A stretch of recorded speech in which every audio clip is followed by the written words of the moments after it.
Hay un título que difícilmente alguien puede apropiarse, un título que solo le pertenece a Jesucristo. Ese título es el de Salvador. Otros dicen, bueno, hay un Salvador de la patria, alguien que salva de alguna manera, pero leíamos aquí en el Evangelio de Mateo, en la lectura, cómo salva a un leproso, primero a un leproso de su azote, de su enfermedad, salva a un enfermo, salva a la suegra de Pedro, también de la enfermedad, salva a sus discípulos que se hundían en una barca. Él es el Salvador por excelencia. Y sobre todo nos salva a nosotros de nuestro mayor problema y de nuestra condenación. En la carta a Tito, en capítulo 1, el versículo 4 termina diciendo: Jesucristo nuestro Salvador. Nos vamos a enfocar en este versículo 4. Pues vamos a leer desde el 1 hasta el 4 para tener el contexto de este saludo de Pablo en su carta a Tito. Dice así: Pablo, siervo de Dios y apóstol de Jesucristo, conforme a la fe de los escogidos de Dios y el conocimiento de la verdad que es según la piedad, en la esperanza de la vida eterna, la cual Dios, que no miente, prometió desde antes del principio de los siglos, y a su debido tiempo manifestó su palabra por medio de la predicación que me fue encomendada por mandato de Dios nuestro Salvador, a Tito, verdadero hijo en la común fe. Gracia, misericordia y paz de Dios Padre y del Señor Jesucristo, nuestro Salvador. Vamos a orar.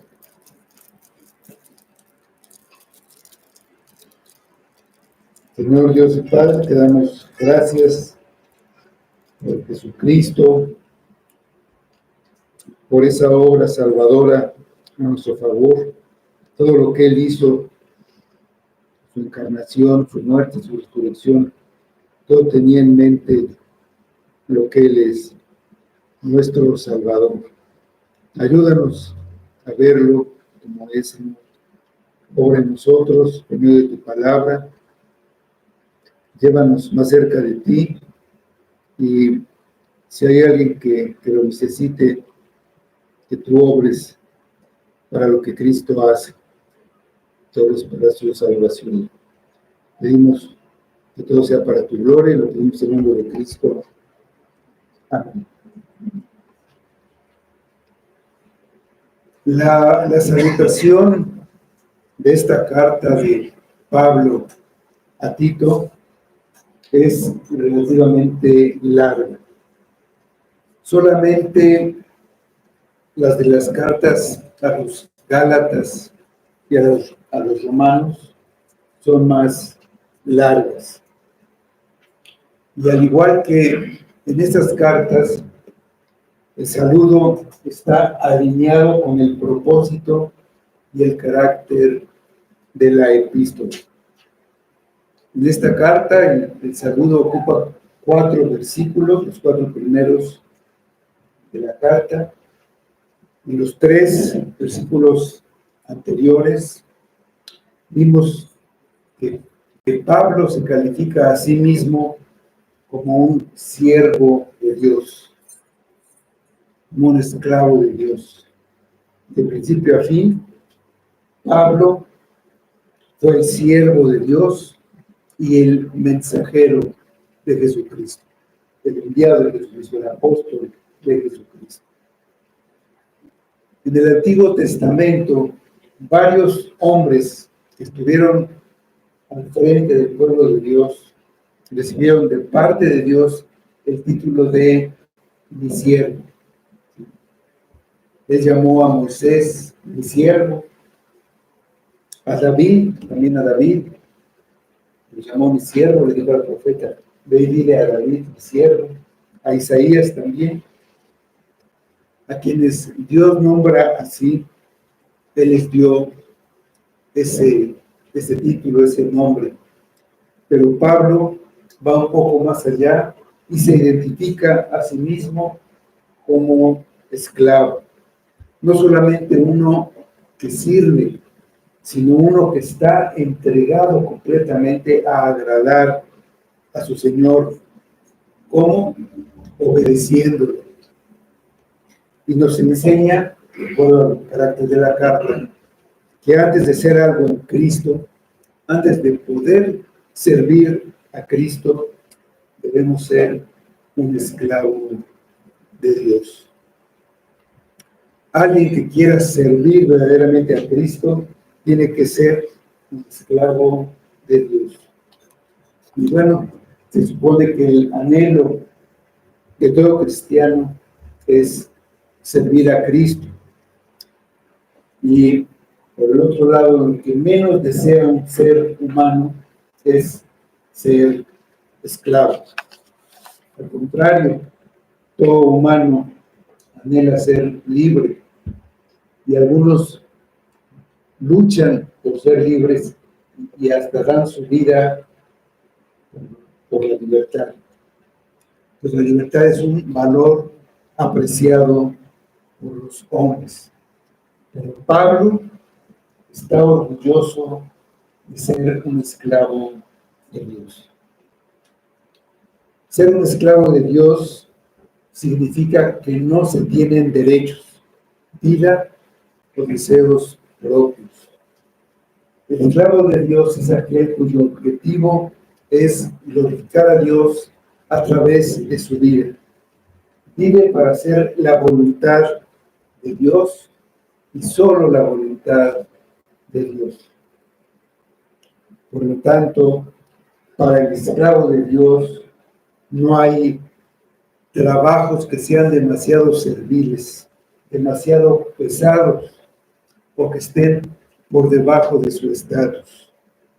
El esclavo vive para su Señor y lo demás no tiene importancia. Eso es amar a Dios sobre todas las cosas. Debido a esta relación de subordinación, Dios tiene el derecho de determinar la mejor manera de usarnos para su gloria. En el caso de Pablo, Dios había decidido usarlo como apóstol. Lo llamó para eso. Ese llamado significaría que Pablo proclamaría el mensaje de Dios durante todo el tiempo que Dios lo determinara. Y lo haría para la gloria de Dios. Como apóstol, Pablo sufrió mucho al llevar el Evangelio a un mundo incrédulo. Fue a través de la predicación fiel que los elegidos de Dios llegarían a la salvación. Pablo es el prototipo de un esclavo de Dios y da un ejemplo de lo que hace uno que quiere servir a Cristo. Con mayor razón, un dirigente de la iglesia debe ser un fiel proclamador del Evangelio de Cristo, sin importar los sufrimientos, las aflicciones o el cansancio. Todo es para el bien de los elegidos. Esta descripción que hace de sí mismo como esclavo es muy pertinente en esta carta, que tiene como uno de sus propósitos principales exponer los requisitos y las características que debe tener alguien que va a ser establecido como un dirigente en la iglesia. Pero el trabajo no termina proclamando el Evangelio. Más bien, es solo el principio. Una vez que los elegidos fueron salvos, Pablo dedicó su vida a enseñarles la sana doctrina, las verdades del Evangelio de Cristo, sin contaminación de ideas o de filosofías humanas. Él quería que cada cristiano madurara a la estatura de Cristo. Pablo entendió que la sana doctrina era la piedra angular sobre la que se edificaban o se construían las promesas de Dios. Afirma que nuestra esperanza eterna se basa en conocer y en amar a Dios. La esperanza de la vida eterna fue confiada en las manos de Pablo, pero no solamente de Pablo, sino en las manos de todos los creyentes, de todos los siervos de Dios. La palabra de Dios y la predicación de la palabra de Dios les ha sido encomendada a hombres por mandamiento de Dios. La palabra de Dios y su predicación, entonces, no son opcionales para un creyente. Todos los creyentes debemos proclamar el mensaje de la vida eterna. Como siervo de Dios, Pablo recibió un llamado. Jesucristo lo comisionó. El propósito era reavivar a los creyentes. Su mensaje era la esperanza de la vida eterna y su recompensa era producir hijos y la fe, como es el caso de Tito. La recompensa de un esclavo son los frutos que produce, pero no son frutos para él, son frutos para su amo. Pero un verdadero siervo de Dios, todo verdadero siervo de Dios, da fruto, lleva fruto, da a luz hijos e hijas en la fe, hijos espirituales. Esa es parte de la recompensa, ver cómo otros confían en Cristo como su Salvador y crecen en la gracia, misericordia y paz de Dios y de Jesucristo.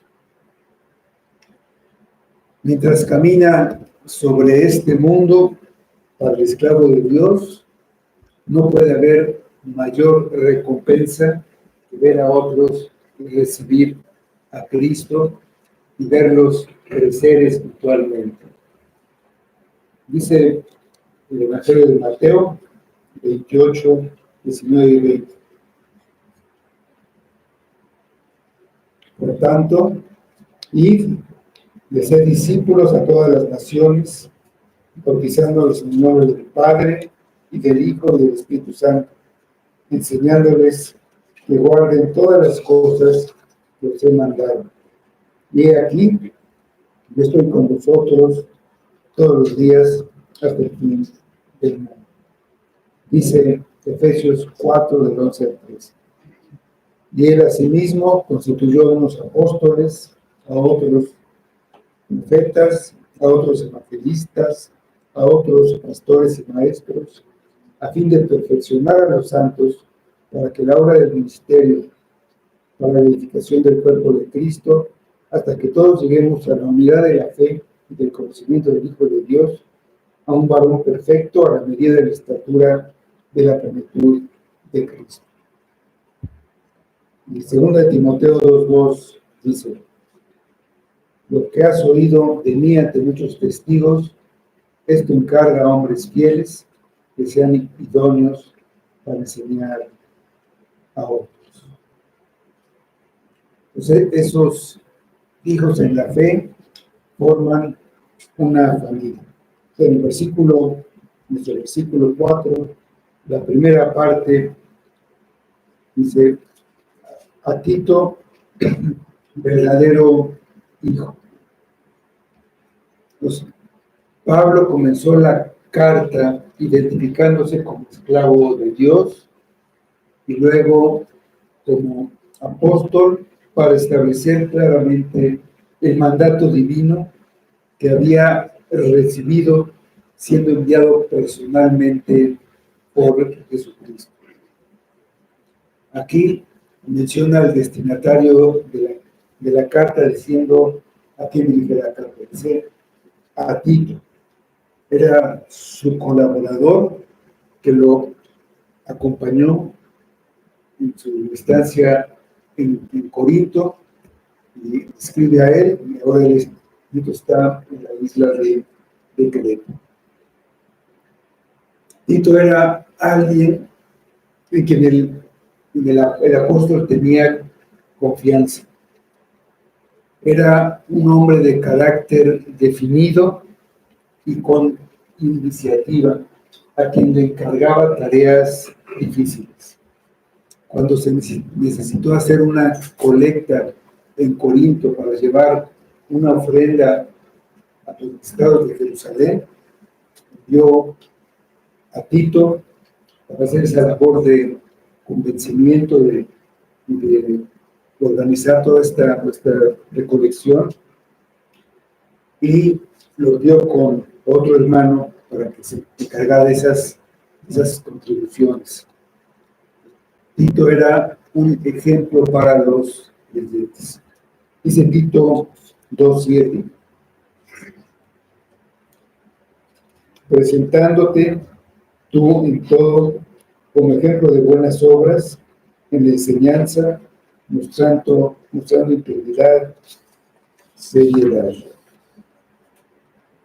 Es casi seguro que fue Tito uno de los que llevó la primera carta de Pablo a los Corintios, a la iglesia de Corinto.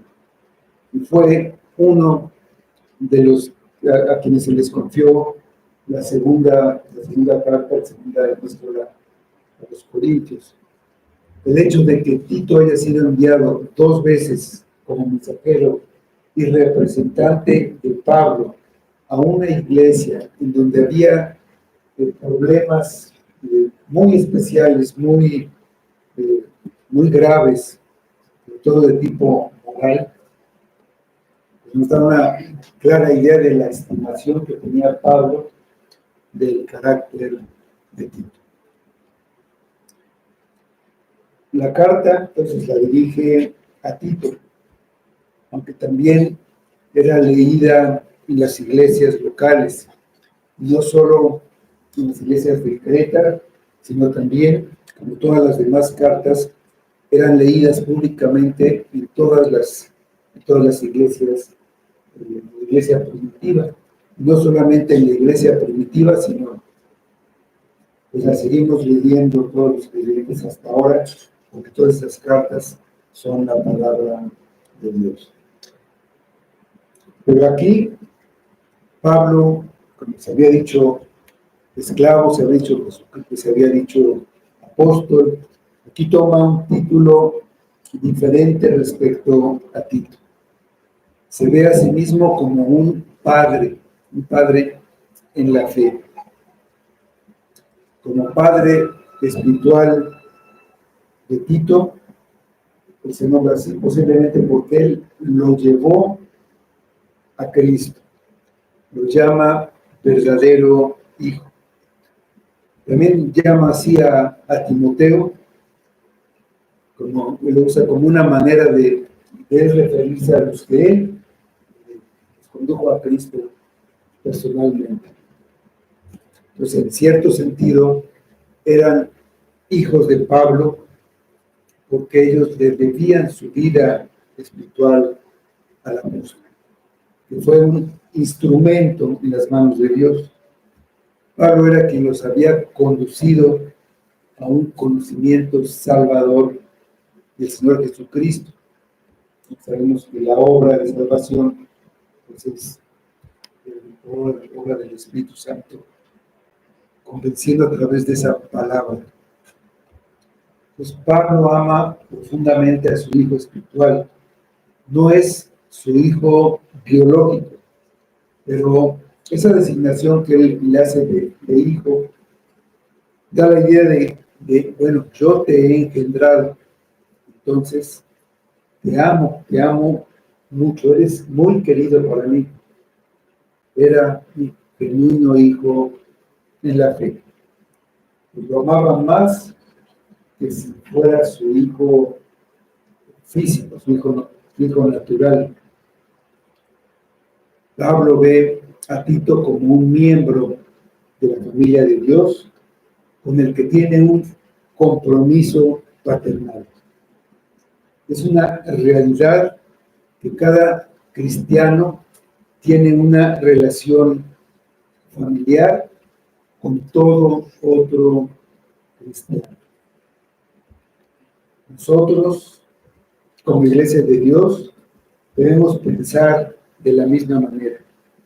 Debemos vernos unos a otros como miembros de la misma familia, siendo guardadores del segundo gran mandamiento resumido por nuestro Señor y Salvador Jesucristo. Ese segundo mandamiento, vamos a hablar un poquito más de Pablo, llama a Tito verdadero hijo, un hijo legítimo. Tito pertenecía genuinamente al Señor, como todo aquel que ha venido a Cristo por medio del Evangelio verdadero. Dice Juan, el Evangelio de Juan, capítulo 1, versículos 12 y 13. Mas a todos los que le recibieron, a los que creen en su nombre, les dio potestad de ser hechos hijos de Dios, los cuales no son engendrados de sangre, ni de voluntad de carne, ni de voluntad de varón, sino de Dios. Entonces, la idea es que Pablo y Tito estaban relacionados entre sí por la vida, la muerte, la resurrección y la ascensión, y también la glorificación de nuestro Señor y Salvador. Los creyentes debemos vernos a nosotros mismos como la única familia verdadera escrita en las Escrituras, la familia de Dios. Muchas veces no vemos la importancia de esta realidad. Debemos entender que como miembros de esta familia tenemos un deber extraordinario entre nosotros. Ese deber implica amor, devoción y sacrificio. En otras palabras, debemos amarnos unos a otros como Cristo Jesús nos amó y nos ama. Un ejemplo piadoso de esto es la relación que vemos entre Pablo y Tito.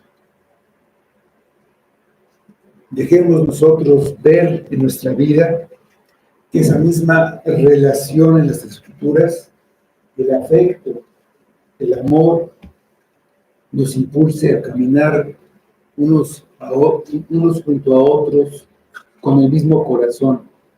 Ese es el objetivo de la iglesia. Indiquemos el afecto del corazón de Pablo hacia Tito. Amémonos unos a otros de la misma manera. Hay entre ellos una fe común. Dice la segunda parte del versículo, en la común fe.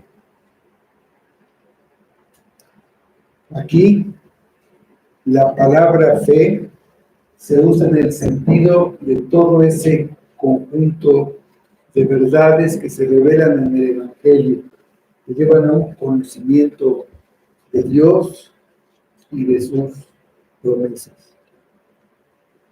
Tito tenía una confianza genuina, una confianza verdadera en Dios y en el amor redentor de Dios centrado en Cristo. Por lo tanto, para ambos, para Pablo y para Tito, los dos eran hijos adoptivos de Dios. El lazo que los unía era la fe común. Y no solamente era común a ellos dos, es la fe común a todos los cristianos. Dice Judas en su carta, capítulo 3,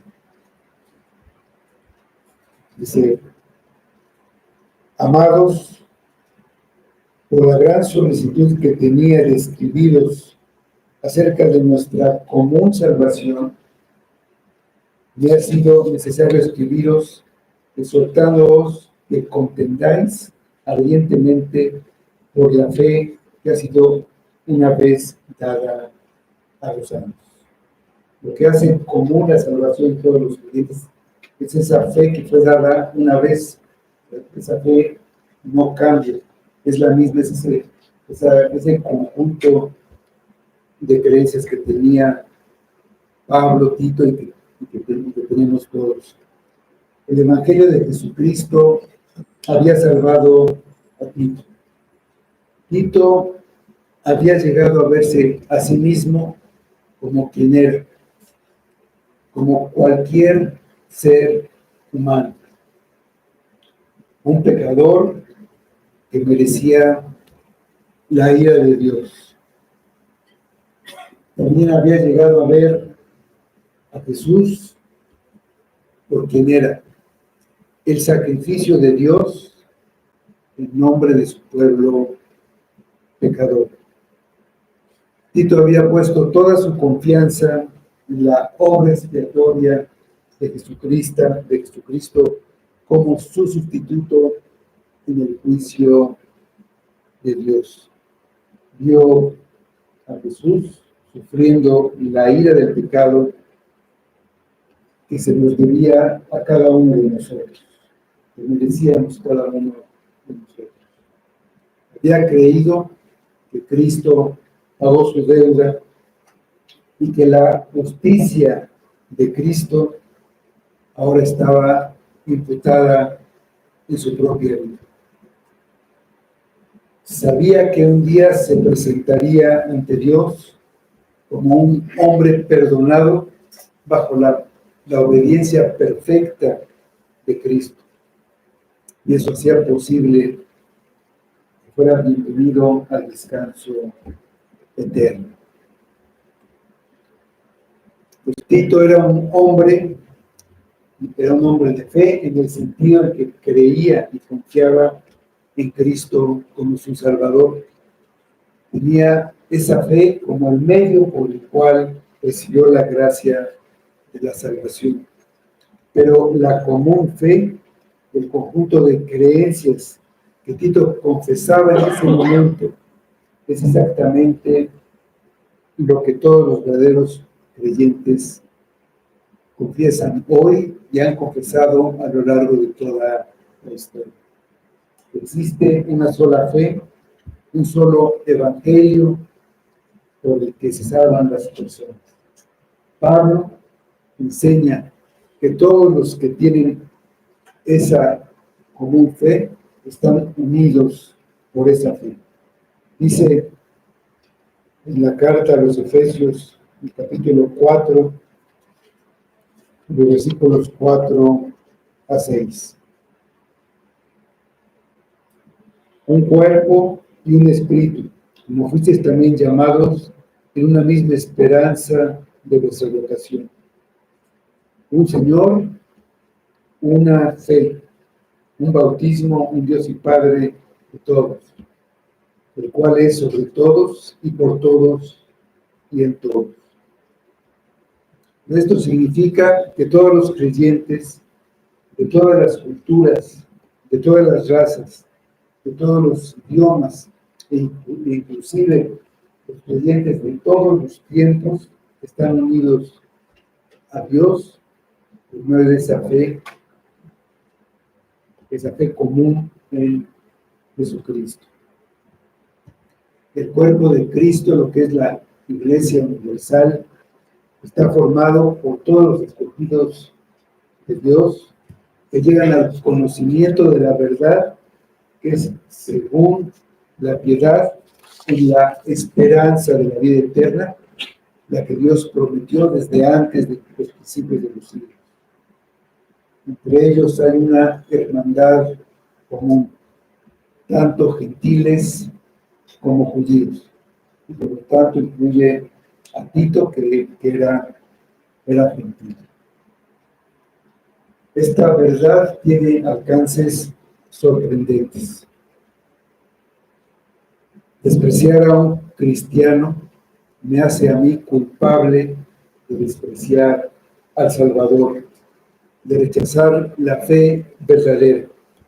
Debo amar a cada cristiano como Cristo ama, porque tenemos una fe, un destino y un propósito comunes.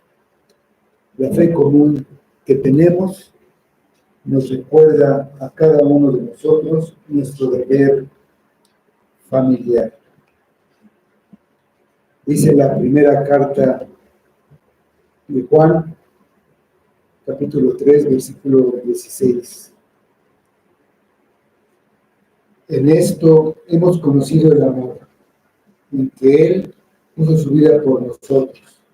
También nosotros debemos poner nuestras vidas por los hermanos. El estándar es amarnos unos a otros con el mismo grado de sacrificio con el que Jesús nos amó.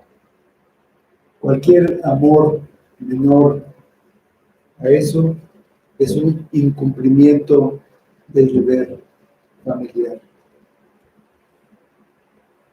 Dice la tercera parte del versículo 4: gracia, misericordia y paz.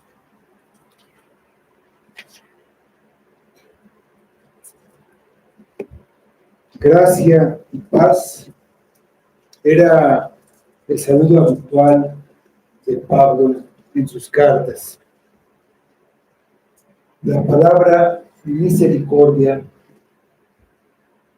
no aparece en algunos manuscritos, que sí está en otros, y también aparece en el saludo a Timoteo, en la primera carta a Timoteo. O sea, algunas traducciones no incluyen la palabra misericordia, pero eso no cambia en nada el sentido del saludo de Pablo.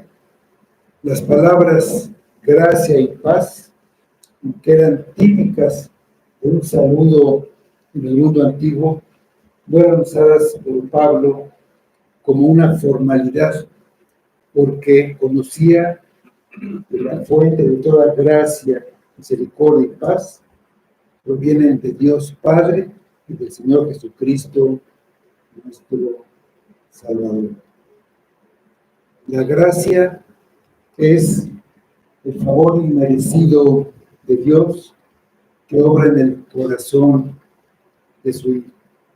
La gracia es el amor perdonador y fortalecedor de Dios que está centrado en Cristo. Dice Efesios 2:8, hablando de lo que es gracia, dice: porque por gracia sois salvos por medio de la fe, y esto no de vosotros, pues es don de Dios.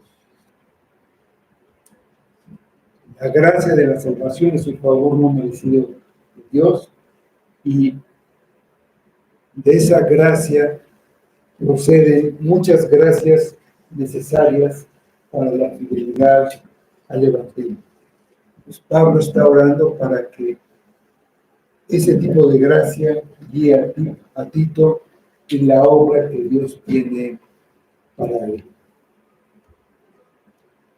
La misericordia es un sentimiento de compasión, de afecto y ternura. Es el deseo de socorrer, de atraer hacia uno para tener cuidado. Tener misericordia es ver una necesidad y ser capaz de satisfacer. Dios ve nuestra necesidad, siente compasión y actúa. Dice Efesios 2, versículos 4 y 5. Pero Dios, que es rico en misericordia, por su gran amor con que nos amó, aun estando nosotros muertos en pecados, nos dio vida juntamente con Cristo. Por gracia sois salvos. Dios actúa deteniendo el juicio sobre nosotros y salvándonos de la condenación. Cuando Cristo murió por nuestros pecados. Llevó nuestros pecados sobre él y soportó el juicio del pecado por nosotros. Al que confía en Cristo como su Salvador, Dios no le toma en cuenta sus pecados, sino que le imputa, le pone en su cuenta la justicia de Cristo como si fuera suya. Entonces, esta persona se vuelve aceptable para Dios y es mediante la justicia de Cristo. La misericordia de Dios la conoce y la tiene todo hijo de Dios. Una persona que no ha experimentado la misericordia de Dios no conoce a Dios. La paz es lo que experimenta ahora un hijo de Dios, entendiendo que ha sido reconciliado con Dios por medio de Cristo. La paz es ese estado mental piadoso en el que sé que mis pecados son perdonados y que Dios me ve favorablemente, me ve como a su hijo, en lugar de verme como el terrible pecador que era antes de que me aplicara esta misericordia, paz y justificación. Dice Romanos 5:1. Justificados pues por la fe, tenemos paz para con Dios por medio del Señor Jesucristo.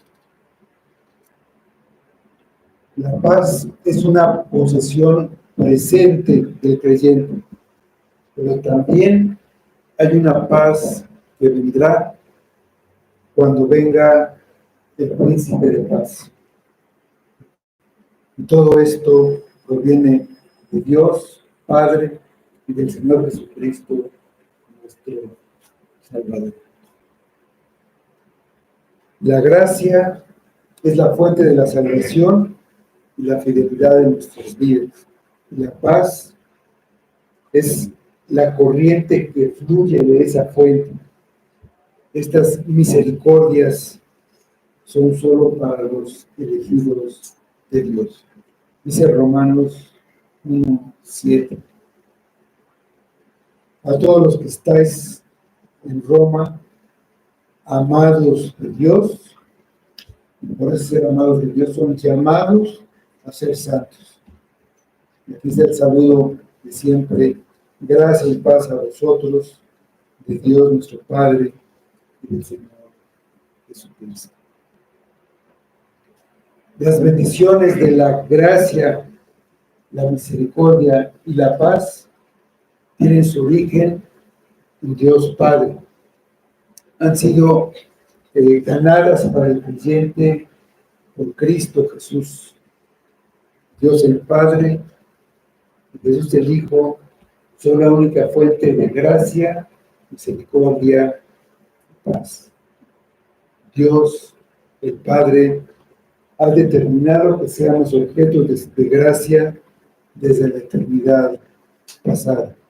Jesús el Hijo viene para que la gracia fluya a través de su sacrificio. Dios el Padre envía al Hijo para que podamos estar en paz con Él.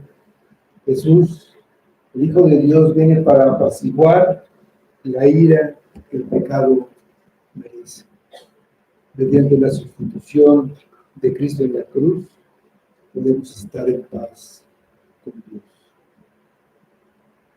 Y por último, la última parte del versículo dice: de Dios Padre y del Señor Jesucristo, nuestro Salvador. Los saludos de Pablo suelen colocar a Dios Padre junto a Cristo Jesús. Dios el Padre y Jesús el Hijo son vistos como el Salvador de los elegidos de Dios. Dios como Salvador es conocido por el Antiguo Testamento, y que el Antiguo Testamento enfatiza la salvación de Dios, de su pueblo, sobre todo de la esclavitud en Egipto, de la salvación también de todos sus enemigos militares y políticos de todo el Antiguo Testamento. En Cristo, la actividad de Dios como el Salvador se logró a través del sacrificio del Mesías, liberando del pecado. En otras palabras, Dios Padre nos salva a través de Jesucristo, el Salvador.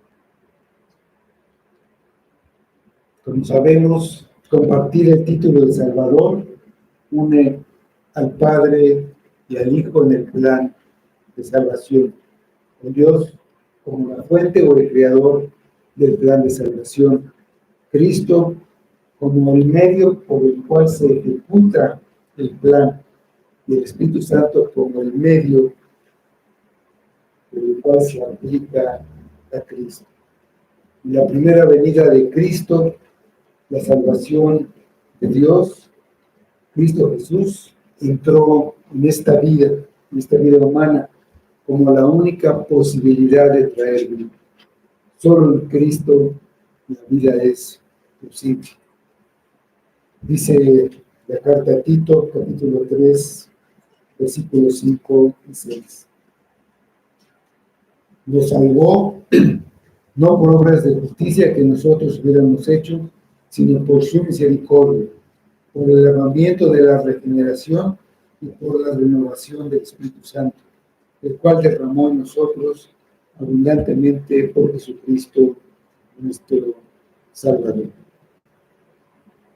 En la segunda venida de Cristo, la salvación se va a cumplir por completo. Dice Filipenses 3, 20 y 21. Mas nuestra ciudadanía está en los cielos, de donde también esperamos al Salvador, al Señor Jesucristo, el cual transformará el cuerpo de la humillación nuestra para que sea semejante al cuerpo de la gloria suya, por el poder con el cual puede también sujetar a sí mismo todas las cosas. En la época en la que vivimos y en la época en la que predicaron Pablo y Tito, está entre esas dos trascendentales acontecimientos. La primera venida abrió las puertas a nuevas posibilidades, y la segunda promete la consumación de todas las posibilidades y de todas las promesas. Al nombrar a Dios el Padre y a Dios el Hijo con el mismo título ese título del Salvador, Pablo expresa el punto más elevado de Cristo. En la Biblia, Jesús es mostrado al mismo nivel del Padre, como Dios e Hijo. Al nombrar a los dos con el mismo título, está recordando a todos los posibles lectores de la carta, de los que estamos nosotros también, el soberano gobierno de Dios. En aquellos momentos que escribe la carta a Tito, esto era de mucha importancia por la situación política y religiosa que enfrentaba la Iglesia dentro del Imperio Romano. El emperador romano era considerado como un dios y tomó para sí mismo el título de El Salvador. Y usurpó este título. Cuando Pablo declara al Señor Jesucristo como nuestro Salvador, él desmiente esta afirmación del emperador. Pablo afirma rotundamente que solo Jesucristo, solo Cristo Jesús puede rescatar, puede salvar del mal mayor, y otorga a los rescatados el mayor bien. Pablo señala a Jesús como el único Salvador y aleja a todos los que tenían esa común fe, esa fe común, los aleja del culto al emperador, de la idolatría. Es igual para nosotros. No mires a nadie más, a ninguna otra fuente. Solo Jesús es el camino y la verdad y la vida. No podemos acercarnos a Dios de ninguna otra manera, solo por medio de Cristo, nuestro